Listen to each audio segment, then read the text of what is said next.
അബിയെ school ദിവസം തുറക്കാനായിട്ട് ഇനി ഒരു ദിവസം കേട്ടാ, നാളെയും കൂടി കഴിഞ്ഞാൽ സ്കൂള് തുറന്നു കേട്ടാ. നിനക്ക് ആദ്യമായിട്ട് സ്കൂളിൽ പോയത് ഓർമ്മയുണ്ട് പിന്നെ? എനിക്ക് ഓർമ്മയുണ്ട് നീ സ്കൂളിൽ പോയത് കേട്ടാ. 7th ഡേയിലല്ലേ നീ ചേർന്നുണ്ടായിരുന്നത്, 7th ഡേ അഡ്വൻറ്റിസ്റ്റ് സ്കൂളിൽ. LKG പോയപ്പോൾ നിനക്ക് കരച്ചിലൊന്നും ഉണ്ടായിരുന്നില്ല കേട്ടോ. നീ അംഗൻവാടിയിലൊക്കെ പോയിട്ടുള്ള കാരണം എല്ലാ കുട്ടികളും കരയുണ്ടായിരുന്നു, നീ കരഞ്ഞൊന്നുമില്ല, നല്ല ഡീസൻ്റ് ആയിട്ടിരുന്നു. അപ്പോൾ എനിക്ക് ഇത്തിരി ടെൻഷൻ ഉണ്ടായിരുന്നു, കരയോ കരയില്ലേ, കരഞ്ഞൊന്നുമില്ല, നല്ല മിടുക്കനായിട്ട് പോയിട്ട് വന്നു. അപ്പം അന്ന് നീ സ്കൂളിൽ നിന്ന് കൊണ്ടുവന്ന ഒരു ഇതാണ് കേട്ടാ, സ്കൂൾ വിട്ട് വന്നപ്പോൾ കണ്ടാ. ഓ എന്തൊരു ക്യൂട്ടായിട്ട് ഇരിക്കണേ, എല്ലാ കുട്ടികളും കരഞ്ഞ് നിലവിളിച്ചൊക്കെ എടുത്തിരുന്നത്, നീ നല്ല ക്യൂട്ടായിട്ട് എടുത്തിരുന്ന കേട്ടാ. നല്ല ഭംഗിയില്ലേ കാണാൻ പിന്നെ, എന്തൊരു നിഷ്കളങ്കനായ അല്ലേ.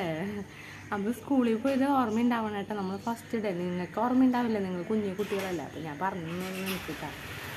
അപ്പോൾ ഇനി പുതിയൊരു സ്കൂളിലേക്ക് നിനക്ക് എല്ലാവിധ ആശംസകളും കേട്ടോ.